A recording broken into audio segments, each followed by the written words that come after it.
महाराष्ट्रामध्ये आत्तापर्यंत वेगवेगळ्या राजघराण्यांनी राज्य केलेलं आहे. वेगवेगळ्या आपण म्हणू शकतो डायनॅस्टीज महाराष्ट्रामध्ये प्राचीन काळापासून आहेत. बरोबर. तर ह्या प्रत्येक डायनॅस्टीनी जसं आता एखादा किल्ला जर आपण पाहिला तर तो असा नाही की एक गेल्या 100 वर्षात आलेला आहे. काही काही किल्ले प्राचीन काळापासून अगदी पार 400-500 वर्षांपासून आहेत. एक बरोबर. डोंगर या स्वरूपात तो असणार. मग त्यावेळच्या राजांनी त्याचं एक स्ट्रॅटेजिक लोकेशन पाहिलं, त्याच्यावर काय बांधकाम केलं. नंतर जी डायनॅस्टी आली त्यांनी अजून काय वेगळं बांधकाम केलं. तर अशा ही जी वेगवेगळ्या प्रकारची जी बांधकामं आहेत ती स्पेसिफिक टू डायनॅस्टी अशी आहेत असं आपल्या बोलण्यात आपण सांगितलं होतं. हो. तर त्याच्याबद्दल थोडं आपल्याकडनं ऐकायला हवं. आपल्याला शिवाजी महाराजांनी किल्ले बांधले हे माहिती आहे आणि जवळजवळ महाराजांनी नवीन किल्ले हे साधारण 150 ते 180च्या आसपास नवीन किल्ले बांधले. बाकीचे त्यांनी जिंकूनच घेतले होते ना. मग ते जिंकून घेतले म्हणजे ते आधी कोणीतरी बांधले असतील. म्हणजे अगदी उदाहरण सांगायचं झालं तर शिवाजी महाराजांचा जन्म किल्ल्यावर झाला म्हणजे त्यांच्या जन्माच्या आधी तो किल्ला होताच कोणाचा तरी. त्याच्यामुळे आपल्याला हे किल्ले ते साधारणतः यादव कालखंडापासून दिसतात. थोडं त्याच्याही मागे तुम्ही जर गेलात अगदी पहिला किल्ला कधीचा असं जर म्हणायचं झालं तर आपल्याला हरप्पा मोहेंजोदडोपर्यंत मागे जायला लागेल. कारण त्या कालखंडामध्ये जेव्हा वसाहती झाल्या तेव्हा त्या वसाहतींना प्रोटेक्शन देण्यासाठी म्हणून तटबंदी बांधली गेली आणि ती जी तटबंदी होती ती म्हणजे खऱ्या अर्थाने पहिला किल्ला होता. कारण कोणताही किल्ला म्हणजे काय संरक्षणाचं प्रतीक असतं. ते त्यांनी स्वतःच्या कम्युनिटीच्या संरक्षणासाठी म्हणून ती वॉल बांधली होती. मग ती श्वापदांपासून असेल किंवा नदीचा जो काही प्रवाह आहे त्याला पूर येतो ते पुराचं पाणी गावात येऊ नये म्हणून बांधलेली असेल. तर ही तेव्हापासून सुरुवात झाली. पण आपण मध्ययुगीन कालखंडामध्ये जर आपण विचार केला तर साधारणतः यादव कालखंडापासून आपल्याला त्याच्या पुढच्या कालखंडात मोठ्या प्रमाणावर किल्ले बांधणी झालेली आपल्याला दिसते. यादव कालखंडामध्ये देवगिरीचा किल्ला बांधला आपल्याला माहिती आहे.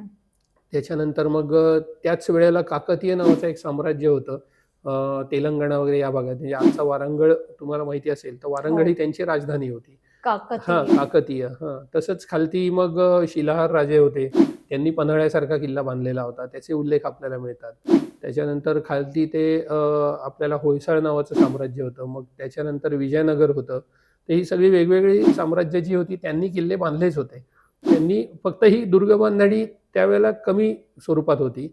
पण जेव्हा इस्लामिक राजवट खालती दक्षिणेमध्ये आली तेव्हा म्हणजे अल्लाउद्दीन खिलजी खाली आला. त्याच्यानंतर त्यांनी यादवांचा पराभव केला आणि मग त्यांना खंडणी द्यायला भाग पाडलं. त्याच्यानंतर तो वर निघून गेला. म्हणजे त्यामुळे इस्लामिक संस्कृती दक्षिणेत आली नाही तोपर्यंत. पण नंतर खिलजीच्या नंतर तुघलकाची जेव्हा सत्ता आली तेव्हा तुघलकांनी राजधानीच त्यांनी दिल्लीवरनं देवगिरीला आणली. दौलताबाद नाव ठेवलं त्याचं. आणि त्यावेळेला तिथल्या अमीर उमरावांना त्यांनी म्हणजे मारून मुटकून दक्षिणेमध्ये आणलं आणि त्यांना इथल्या जमिनी दिल्या, जागा दिल्या आणि तिथे त्यांना व्यवसाय धंदे करणं म्हणजे त्यांना त्यांच्यावरती ती बळजबरीच केली एक प्रकारे. तेव्हा ती इस्लामिक संस्कृती ही दक्षिणेत पसरली.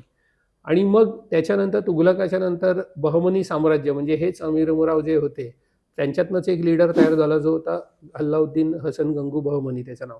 तर हा हसन गंगू जो बहमनी होता ह्यांनी बहमनी नावाचं साम्राज्याची स्थापना केली. हे बहमनी साम्राज्याने दख्खनमध्ये मोठ्या प्रमाणावर सत्ता केली. 180 वर्ष राज्य केलं. त्यांनी अनेक किल्ले बांधले आणि मग त्यांच्यातनं 5 तुकडे झाले आणि 5 वेगवेगळ्या शाह्या तयार झाल्या. आदिलशाही, निजामशाही, बरीदशाही, इमादशाही आणि यांना कंटेम्पररी म्हणजे आपलं विजयनगरचं साम्राज्य होतं. तर ह्यांच्यात मग आता एवढ्या दख्खनमध्ये बहमनी परत ह्या 5 वेगवेगळ्या शाह्या शिवाय विजयनगर त्याच्यानंतर आणि इकडे गुजरात सुलतान असे एवढे दख्खनमध्ये एवढे लोक होते की यांच्या एकमेकांमध्ये भांडणं मारामाऱ्या सुरू झाल्या आणि मग त्या लढायांमधनं किल्ल्याचा उदय मोठ्या प्रमाणावर झाला. मग मोठ्या प्रमाणावर प्रत्येकाला किल्ले बांधणं गरजेचं झालं. प्रत्येकाने आपापल्या राजधानीचे किल्ले बांधले. निजामशहानी आजचा अहिल्यानगर म्हणजे पूर्वीचं अहमदनगर ही राजधानी बांधली. विजापूर ही आदिलशहानी बांधली. गोळकोंडा म्हणजे आजचं आपलं हैदराबाद तिथे कुतुबशहानी बांधली. इमादशाहीची नरनाळा गाविलगड ही राजधानी होती. त्याच्यानंतर याचं बरीदशाहीची बिदर होती. तर या सगळ्या राजधान्यांमध्ये तर किल्ले बांधलेच. शिवाय त्यांनी आपापल्या बॉर्डरवरती किल्ले बांधले होते, कारण दुसऱ्या राज्यापासून Protection. प्रोटेक्ट करण्यासाठी ती. तर त्यामुळे हे सगळं होतं हे शिवाजी महाराजांच्या आधीच्या कालखंडातलं होतं. त्यामुळे तेव्हा तर किल्ले होतेच. आणि मग जेव्हा निजामशाही संपली तेव्हा शिवाजी महाराजांनी हे जे आदिलशाहीनी आणि मुघलांनी तो त्याचा सगळा रिजन होता तो वाटून घेतला. मग त्यातल्या आदिलशाहीच्या निजामशाहीच्या रिजन जो आदिलशहाकडे आला त्याच्याकडे जरा दुर्लक्ष झालं होतं आदिलशाहीचं. मग महाराजांनी सुरुवातीला तेच सगळे किल्ले काबीज करायला सुरुवात केली. त्यामुळे बरेचसे ते किल्ले महाराजांनी जिंकले, जुने होते ते, आणि काही नवीन किल्ले बांधले ते. त्याच्यामुळे आपल्याला त्याचे जुनेही अवशेष गडावर मिळतात, नंतरचेही मिळतात. म्हणजे अशी क्रोनॉलॉजी मिळते अगदी पूर्ण. म्हणजे सुरुवातीला कोणाकडे होता त्याचे अवशेष, महाराजांच्या काळातले अवशेष, पेशवे काळातले अवशेष आणि इंग्रजांच्या काळातले. शिवनेरीला तुम्ही गेलात तर ह्या सगळ्या काळातले अवशेष आहेत तिथे. ओके. कारण शिवनेरी हा फार पूर्वीपासून तो हस्तांतरण होत होत होत शेवटी बरोबर. शिवाजी महाराजांपर्यंत तो हो. आला. मग आता हा प्रत्येक किल्ल्यावर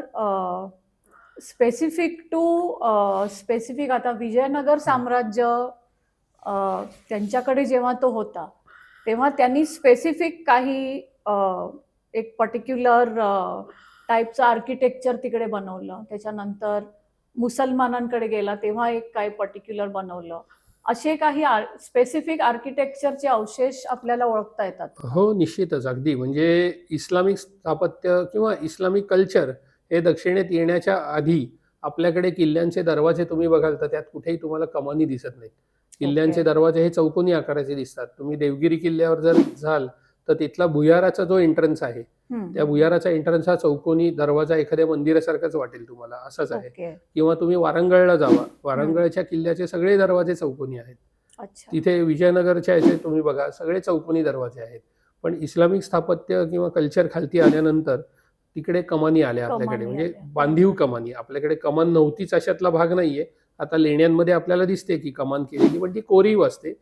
बांधीव कमानी त्या मानाने कमी होत्या आपल्या इकडे. पण त्यानंतर मग ते आर्च या मोठ्या प्रमाणावर डोम आले आपल्या इथे मोठ्या प्रमाणावर. त्यामुळे हे आर्किटेक्चर दक्षिणेमध्ये आलं आणि मग आपल्याला ते त्यांच्यापेक्षा वेगळं हे स्पष्ट दाखवताच येतं. जिथे हे सगळं आहे, आर्च आहे, डोम आहे आणि बुरुज आहेत. काही ठिकाणी चौकोनी बुरुज आहेत, म्हणजे इस्लामिक काळाच्या आधी चौकोनी बुरुज आहेत, गोल बुरुज नाही आहेत तिथे. मग हेही आपल्याला आज डिफरन्शिएट करता येतं म्हणजे. ओके. तर आता अजून पुढचे जे किल्ले आपल्या बोलण्यात आले होते ते म्हणजे माणिकदुर्ग, कासारदुर्ग आणि गुढे. हो. मला वाटतं हे तिन्ही एकाच साधारण जॉग्रफीमध्ये येतात. बरोबर. तर ह्याच्या मागची थोडा किस्सा मला खरं तर आता आपण हा जो विषय बोललो त्याच्याशीच संबंधित हा पुढचा भाग आहे. म्हणजे विजयनगर साम्राज्य जे होतं ते जवळजवळ आपल्या इथे दाभोळ नावाचं जे बंदर आहे त्या दाभोळ बंदरापर्यंत पसरलेलं होतं आणि दाभोळ हे बंदर सुद्धा त्यांच्याकडे होतं. तर हा सगळा प्रदेश जो त्यांच्याकडे होता ह्याच्याशी संबंधित माहिती एका बखर पण नाही म्हणता येणार आपण त्याला, पण एक अंजनवेलची वहिवाट नावाचं एक पुस्तक लिहिलं आहे. पुस्तक पण एक नोट्स अशा लिहून ठेवल्या होत्या एका व्यक्तीने. आणि दत्तोहन पोद्दार नावाचे मोठे अभ्यासक होऊन गेले पुण्यामध्ये. आमच्या भारत इतिहास संशोधक मंडळाचे अनेक वर्ष ते अध्यक्ष होते आणि प्रचंड मोठा अभ्यास होता त्यांचा आणि प्रसिद्ध होते अभ्यासक म्हणून सगळीकडे. त्यांच्या एका मित्राचं पुण्यामध्ये दुकान होतं, तपकिरीचं दुकान होतं आणि हे अंजनवेलची वहिवाट हे जे कागद आहेत ते त्यांच्या मित्राच्या दुकानात पुड्या बांधायला म्हणून ते कागद आलेले होते. तर ते काहीतरी मोडी कागद वगैरे दिसले आणि त्यांच्या मित्राला लक्षात आलं की अरे हे काहीतरी मोडी आहे आणि हे महत्वाचं आहे. म्हणून त्यांनी त्यांना सांगितलं की असे काहीतरी वेगळे कागद आहेत आमच्या इथे, तर बघा तुम्हाला इंटरेस्ट असेल तर घेऊन जावं, नाही तर मी आपलं बांधणार पुढ्या त्याच्या असं. तर त्यांनी पाहिले आणि त्यांनी प्रसिद्ध केले. मंडळाच्या आमच्या त्रैमासिकात अंजनवेलची वहिवाट नावाचं एक 100 वर्षापूर्वीच त्यांनी प्रसिद्ध केले ते कागद. एक 60-70 पानाची ती वहिवाट आहे. वहिवाट म्हणजे काय की त्या सगळ्या परिसरामध्ये अंजनवेल म्हणजे काय तर आजचा गोपाळगड जो भाग आहे किंवा आपण गुहागर चिपळूण हा भाग आहे त्याला अंजनवेल असं म्हटलं जायचं. त्या अंजनवेलची वहिवाट म्हणजे तिथली वहिवाट कोणाकडे होती, अगदी विजयनगरपासून ते नंतर शिवाजी महाराजांपर्यंत कोणाकोणाचं राज्य त्या भागामध्ये होतं किंवा तो प्रदेश कोणाच्या ताब्यात होता, तिथले कोणी अधिकारी कोण होते याची एक त्रोटक माहिती त्या वहिवाटेमध्ये दिली होती. बकरीसारखीच म्हणू आपण ती, हम्म. पण खूप लेट होती तशी ती, म्हणजे अगदी 19व्या शतकात लिहिलेली वगैरे ती होती त्यामध्ये, म्हणजे 1800 काही समथिंग असेल, त्याच्यावर डेट तशी नाहीये त्यामुळे. पण ती उशिराची असल्या कारणामुळे अनेक अभ्यासकांनी ती दुर्लक्षित केलेली होती. ती म्हणजे तशी टाकूनच दिलेली होती असं म्हणू आपण.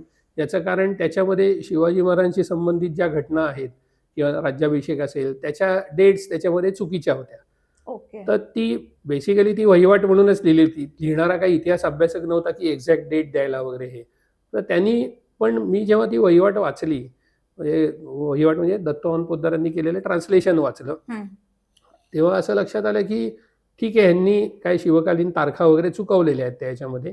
हे जरी असलं तरी त्यांनी जागा मात्र परफेक्ट सांगितलेल्या आहेत सगळ्या. हम्म. गोपाळगड कुठे आहे, भैरवगड कुठे आहे किंवा गावं कुठे आहेत ती, ते सगळं ओके. त्यांनी त्या ह्याच्यात जी माहिती दिली आहे ती तर ऑथेंटिक वाटते म्हटलं, म्हणजे ह्याच्यात तर काही त्याची चूक वाटत नाही म्हटलं आपल्याला ती. हम्म. म्हणून मग वाचताना ते असं लक्षात आलं की पहिल्याच पानावर त्यांनी उल्लेख केलाय की ही अंजनवेलची वहिवाट कधीपासून सुरू झाली. तर ही वहिवाट ही विजयनगरचा रामराजा नावाचा राजा जो होता, त्या रामराजाच्या कालखंडापासून ही वहिवाट सुरू होती. ओके. म्हणजे त्या काळात, रामराजाच्या काळात त्याचं राज्य या भागामध्ये भागात होतं. होतं. हां. आणि या रामराजांनी ह्या परिसरामध्ये हे 3 किल्ले बांधले होते. हम्म. माणिकदुर्ग, कासारदुर्ग आणि गुढे. हम्म. तर हे किल्ले बांधले आणि यातल्या गुढेजवळ एक त्यांनी बाजारपेठ पण बांधली, हम्म. असा त्याचा उल्लेख आहे. आणि त्या बाजारपेठेचा अधिकारी पवार नावाच्या एका माणसाला त्यातला अधिकारी केलेलं होतं, हम्म. अशी ती वहिवाटेमध्ये माहिती होती. आणि ह्या पवार ह्या व्यक्तीने ती बाजारपेठ बसवली आणि तो किल्लाही त्याच्याच ताब्यात होता, असा उल्लेख होता. गुढे. हां, गुढे. हां. तर मग हे 3 लोकेशन जे होते ती लक्षात आली. गुहागर चिपळूणच्या जवळ आहे. त्या वहिवाटेतच दिलेलं होतं. पण एक्झॅक्टली तो नेमका किल्ला कुठे हे नव्हतं. आजूबाजूच्या गावांची नावं होती. त्यामुळे मग मी एक विचार केला की हा पण शोधू जरा, हे पण इंटरेस्टिंग आहे जरा. त्याच्यामुळे मग हे शोधायला जेव्हा गेलो तेव्हा एक 2-3 वेळा जायला लागलं. कारण मी म्हटलं ना की माहिती तशी पटकन देत नाही. मग एक वेळम नावाचं गाव आहे गुहागरजवळ, म्हणजे शृंगारतळी गावापासून आत गेलं की त्या वेळम गावामध्ये एक ओक नावाचे गुरुजी होते, म्हणजे शिक्षक होते ते. तर त्यांच्याकडे मी गेलो होतो. तर त्यांना मी विचारलं की अशी काही माहिती आहे का या भागात कुठेतरी, म्हटलं कासारदुर्ग म्हणून, म्हटलं असं सांगितलेलं आहे. आणि त्यांच्या गावाकडून वेळम जवळ आहे असं त्यांनी म्हटलं. तर ते म्हटले की माझ्या तर पाहण्यात नाही आहे असं कुठे. गावातला एक डोंगर आहे. त्यांना म्हटलं बरं तुमच्या इथल्या आजूबाजूच्या डोंगरांवरती काय काय जुनं आहे ते मला सांगा म्हटलं ते. तर त्यांनी एक सांगितलं की ते ब्रिटिशांनी सर्वे केला होता 100 वर्षापूर्वी, त्याचा एक ओके. बेंचमार्क वरती डोंगरावरती आहे. अच्छा. म्हटलं बरं ठीक आहे, म्हटलं तो नकोय म्हटलं मला. त्यांनी मला तो एक बेंचमार्क सांगितला. म्हटलं ठीक आहे, ते सोडून म्हटलं मला सांगा तुम्ही दुसरं काय. मग त्यांनी सांगितलं की इकडे वेळमच्या इकडे त्या आनंदीबाई चं गाव होतं ते. मग तिथले काही एक असे दगडात केलेले काही हे सांगितले मला, काय चॅनल केलेले. म्हटलं तेही नाही म्हटलं. मग मी त्यांना म्हटलं की कासार नावाशी संबंधित काही आहे का इथे. हम्म. कारण ते शिक्षक होते आणि आजूबाजूच्या बऱ्याचशा त्या जिल्हा परिषदेच्या शाळांमुळे त्यांची बदली झाल्यामुळे ते खूप फिरले होते. फिरले होते लोक. हां, तर ते म्हटले नाही कासार तरी असं आठवत नाही, कारण त्यांचंही वय असं 75-80 वगैरे होतं त्यावेळेला. मी त्यांना म्हटलं तुम्ही कासारशी संबंधित काही सांगा, किंवा कासार लोकांची कुठे वस्ती होती का तुमच्या इथे, तसं सांगा म्हटलं, काहीही म्हटलं ते, किंवा तांब्याचं काम करणारी कोणी लोक होती का. तर ते म्हटले एक कासारांची वस्ती होती मला माहिती आहे. ती इथनं म्हणाले 9 किलोमीटर लांब एक जागा आहे तिकडे, कुटगिरी नावाची नदी आहे. त्या नदीच्या काठावर वस्ती आहे, पण तिकडे आत्ता खूप जंगल आहे म्हणाले तिकडे, आणि तुम्हाला त्या जंगलात जरा पोचणं अवघड जाईल म्हणाले. तर मी त्यांना साधारण विचारलं की मला सांगा कसं जायचं ते, मी जाऊन येतो म्हटलं मी तिकडे. मग आम्ही चौघं होतो, आम्ही तिकडे गेलो.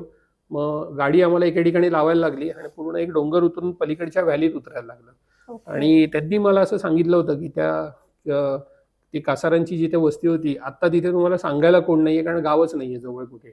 पण ते म्हणाले की एका माणसाचं घर आहे आणि तिथे ते दारू गाळ्याचा व्यवसाय करतात ते. तर ते म्हणाले की तुम्ही जर गेलात असे तर तुमचे कपड्यांवर तुम्ही ओळखू येता लगेच की शहरातले आहात हे. तर ते तुम्हाला पोलीस समजतील कदाचित आणि काय अटॅक वगैरेही करतील म्हणे, त्याच्यामुळे सावध जा म्हणाले ते. पण तोच सांगू शकेल ती जागा, कारण तिथे दुसरं कोण नाहीये सांगायला, कारण जंगलच आहे सगळं ते. मग मी तिथे गेलो, ती नदी पार करून गेलो, त्याचं घरही दिसलं आम्हाला ते. घर दिसल्यावर म्हटलं आधी जाऊन जनरल बोलू थोडंसं त्याच्याशी, पाणी बिणी विचारून वगैरे हे न ते. म्हणून मी गेलो तिथे. मग तो एक कोण व्यक्ती आला आतनं. मग त्याला म्हटलं, "पाणी आहे का?" म्हटलं, "दादा हे न ते वगैरे." तो म्हटला, "हो देतो" म्हणून आत गेला आणि बराच वेळ आलाच नाही तो. मग मी म्हटलं आता काय बराच वेळ. मग शेवटी मी गेलो घरामध्ये, की आहे का? आवाज देत देत गेलो, की "अरे कोण आहे का?" वगैरे हे न ते. तर घरातले सगळे पळून गेलेले होते. त्यांना अच्छा. आम्ही खरंच पोलीस-बिलीस घाबरून वाटलो असं तुम्हाला बहुतेक ते. पोलीस समजून हां, भीतीमुळे. तेच. ते सगळे गेले होते निघून घरातनं. कोणीच नव्हतं, रिकामं होतं सगळं घर. आता म्हटलं आता काय आता सांगणार ते कोणीच नाही म्हटलं, सगळेच गेलेले होते. म्हटलं आता काय करायचं? म्हणून मग त्यांनी साधारण त्या घराच्या जवळपासच तुम्हाला ती वस्ती ती वस्ती म्हणजे नव्हती, त्याचे अवशेष आता दिसतील असं म्हणाले. मग आम्ही असं ठरवलं, की आपण एक जागा फिक्स करू. इथे एक मोकळी जागा होती. तिथे आम्ही थांबलो आणि म्हटलं आपण एक 4 डायरेक्शनला 4 जण जाऊ म्हटलं आणि एक अर्धा तास प्रत्येकजण त्या डायरेक्शनला हं, चालत हं. जाऊ. ज्या वाटा दिसतायत वगैरे ते. आणि अर्ध्या तासाने एकत्र येऊ, कारण तिथे मोबाईलला रेंज नव्हती.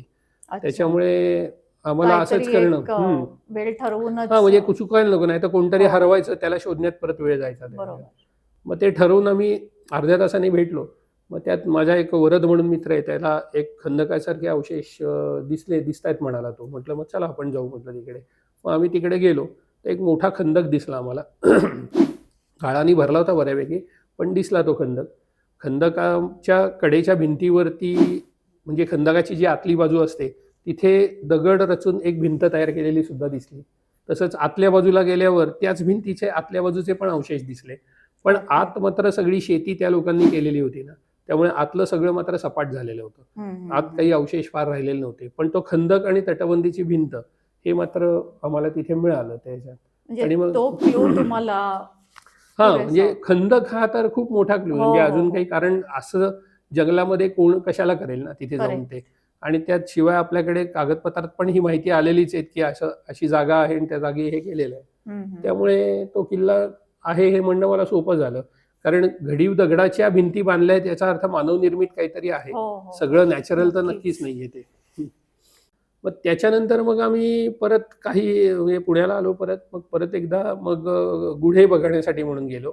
तर गुढे गावात पण गेलो, तेव्हा गावातल्याही लोकांनी असं सांगितलं, की किल्ला तर नाहीये, पण काही असे अवशेष तिकडे खंदकाच्या तिथे, खंदकही त्यांना माहीत नव्हता. हं, हं. नदीच्या जवळ आहेत असं म्हणाले ते. हं, हं. शिवाय त्यांना असं विचारलं, कारण त्या गुढ्याजवळ ती बाजारपेठ म्हटलं होतं ना तिथे. हं, हं.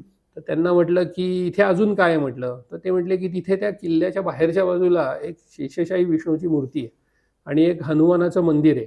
तर ते म्हणताना असं म्हणाले, की "ते पेठेतल्या मारुतीत एक 2 मंदिरं आहेत ती." तर मी त्यांना म्हटलं, "पेठेतला मारुती का म्हणताय तुम्ही?" म्हटलं ते. हं, हं. ते म्हटले, "नाही, आम्ही पेठेतलाच मारुती म्हणतो. म्हणजे पहिल्यापासून आम्ही तेच म्हणतो." त्यांना म्हटलं, "पण काय कारण काय? म्हणजे ते मारुती मंदिर आहे ठीक आहे, पण तुम्ही पेठेतला असं का म्हणता?" म्हटलं. ते म्हटले, "नाही माहिती, नाही सांगता यायचं आम्हाला." मग मी त्यांना सांगितलं, की "इथे बाजारपेठ होती" म्हटलं आणि या बाजारपेठेचा उल्लेख म्हटलं 500 वर्षापूर्वी इथे बाजारपेठ होती. तर ओके. ते त्यांच्या स्मरणात कुठेतरी ते आहे आणि ते एका म्हणून ते पिढीकडून दुसऱ्या पिढीकडे त्या जागेचं नाव पेठेतला. पुढे चालत आलेलं आहे ते. आणि मग मी जेव्हा तिथे पण गेलो, तेव्हा तिथे मला 6 विहिरी मिळाल्या त्या पेठेच्या ओके. एरियामध्ये. आज तो भाग माळ आहे पूर्ण, काहीच नाहीये. पण तिथे 6 विहिरी, 2 मंदिरं, तिथे जुन्या शेषशाही विष्णूच्या मूर्ती वगैरे विष्णूच्या ह्या सगळ्या मिळाल्या तिथे. आणि मग किल्ल्यामध्ये गेलो गुढ्यामध्ये. तर त्या खंदकाच्या इथे जो खंदक आहे ना, तो जेवढा कासारदुर्गला चांगला खंदक होता ना, तेवढा इथे खंदक राहिला नव्हता. कारण खंदकाची एक बाजू जी आहे ती थोडी तुटली होती. पण आतली बाजू मात्र छान तासलेली दिसत होती. त्याच्यावरची तटबंदी पण दिसली आणि मग तिथनं आत किल्ल्यात जेव्हा गेलो तेव्हा प्रचंड झाडी होती. म्हणजे आत घुसताही येत नव्हतं त्यात.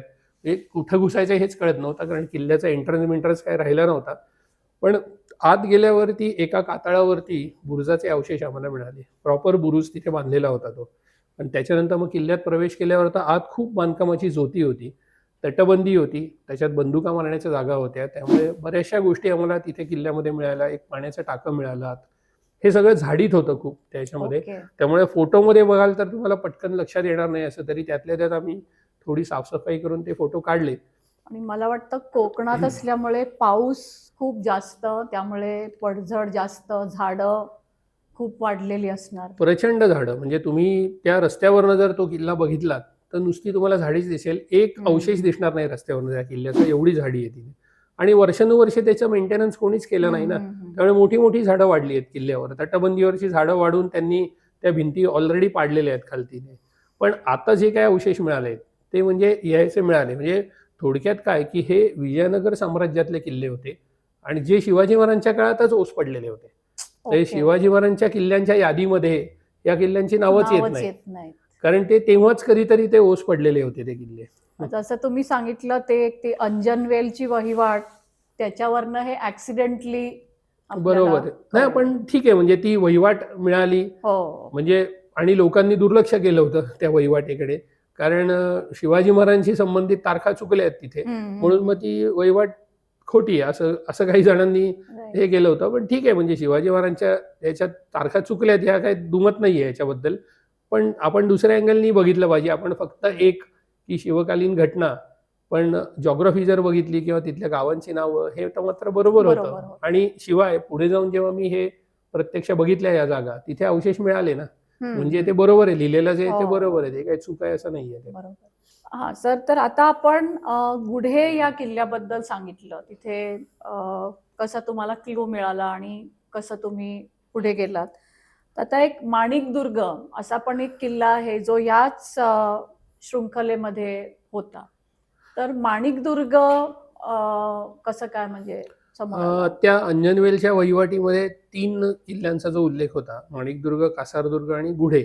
गुढेचा नवते असा म्हणून पण एक उल्लेख होता. गुढे उर्फ नवते असं ते. नवते. हां, नवते. ओके. त्याचा अर्थ काय नाही सांगता येणार मला. हं, हं. पण त्यातले हे 2 मिळाल्यानंतर माणिकदुर्गचा उल्लेख असा होता, की माणिकदुर्ग मांडकी नावाच्या गावाजवळ हा आहे.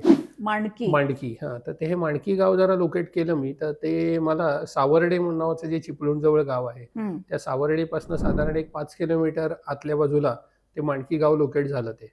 तर मांडकी पुन्हा मग तेच मांडकीमध्ये सुद्धा गावातल्या लोकांशी बोललो आधी. त्यांना सांगितलं गावातल्या लोकांना, की असे-असे उल्लेख आहेत बघा. तर असं काही तुमच्या इथे आहे का किल्ला म्हणून? तर ते काय म्हणाले, "नाहीये." तर त्यांना म्हटलं, "ते डोंगरावरती काय आहे?" तर ते म्हणाले, "वरती एक देवीचं मंदिर आहे आमच्या इथे." हं. आणि म्हटलं, "अजून काय आहे?" म्हटलं. ते म्हटले, "नाही, देवीचं मंदिरच आहे, बाकी काहीच नाहीये ते." "पाणी आहे का?" म्हटलं. तर ते म्हटले, "नाहीये, पाणी नाहीये वरती." तर ते मी थोडंसं त्यांना टाकी असं विचारायला पाहिजे होतं. तर पाणी आहे म्हटलं. तर ते पाणी नाहीये म्हणाले ते बरोबर होतं, कारण वर पाणी नव्हतं, पण कोरडी टाकी होती. हं. त्यामुळे मग आम्ही त्या डोंगरावर गेलो. म्हटलं, "तिथे जाऊन तरी बघू माणकीला काय." तर मंदिर देवीचं तर त्यांनी आत्ता बांधलेलं होतं. पण जेव्हा वरती सर्वेक्षण केलं, तेव्हा ते खापरं वगैरे भरपूर मिळाली वरती किल्ल्यावरती. अच्छा. त्याच्यानंतर पाण्याची टाकी 3 पाण्याची टाकी मिळाली आणि त्या डोंगराचा जो असा माथा आहे, त्या माथ्याच्या थोड्या खालच्या भागामध्ये 2 बाजूला अशा केव खोदलेल्या आहेत, लेण्या आहेत खोदलेल्या तिथे आणि ओके. त्या लेण्यांवरती जुनी शिल्प आहेत अशी. यक्षाची शिल्प आहेत ती. म्हणजे यक्ष हा पाण्याच्या टाक्यांवरती बरेचदा यक्षाची शिल्प असतात ती. हं, हं. असा छताला असा हात लावलेला तो यक्ष आहे आणि पाण्याच्या टाक्याच्या अशा वरच्या भागात ती शिल्प आहेत 2. 2 बाजूला 2 यक्ष आहेत आणि मध्ये एक हत्ती आहे. असं ते एक शिल्प तिथे आम्हाला मिळालं. आणि ही जशी एक केव होती, तशीच अजून 3 ते 4 केव बाजूच्या भागामध्ये मिळाल्या. तर हा सगळा जो कॉम्प्लेक्स होता हा सगळा केवचा, हा सगळा साधारणतः मागे जाणारा होता. म्हणजे बऱ्यापैकी अगदी 13-14व्या शतकापर्यंत सुद्धा मागे जाईल एवढा होता हा. ओके. त्यामुळे ते विजयनगरचे अवशेष तिथे असण्याची शक्यता नक्कीच होती. त्यामुळे त्याच्यात जो उल्लेख केला आहे तसा तिथे किल्ला, आता किल्ला म्हणायला गेलं तर तिथे हे अवशेष होते, टाकी होती, खापरं वगैरे सगळी होती. फक्त तिथे तटबंदी नव्हती हं, किल्ला हं, म्हणायला. हं. पण आपल्याकडे कागदोपत्री उल्लेख त्याचे होते, की तिथे असा किल्ला होता. हे आपल्याला पुरेसे होते, की ते हं, प्रूव्ह हं. करायला. कारण तिथे वस्ती असल्याचे पुरावे आपल्याला मिळालेले होते.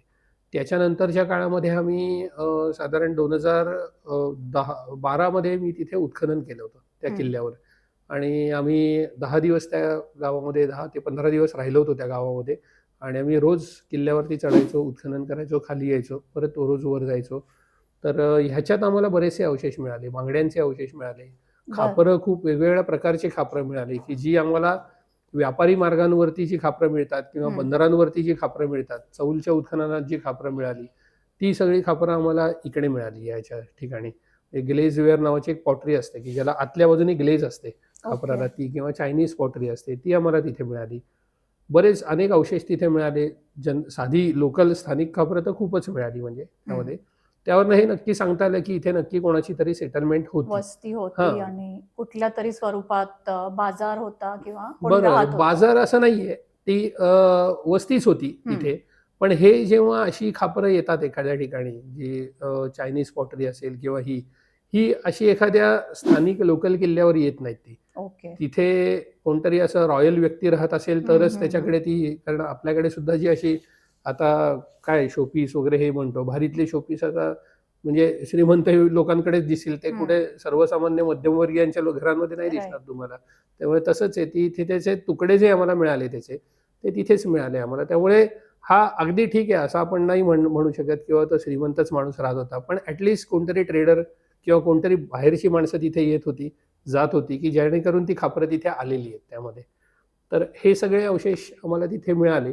त्यामुळे तो निश्चित करता आला, की माणिकदुर्ग हा पण एक वेगळा किल्ला आहे. या 3 शृंखलेमधला एक किल्ला आहे. मग ह्या 3चा एकत्रित थोडासा अभ्यास केला, की हे 3 किल्ले काय होते?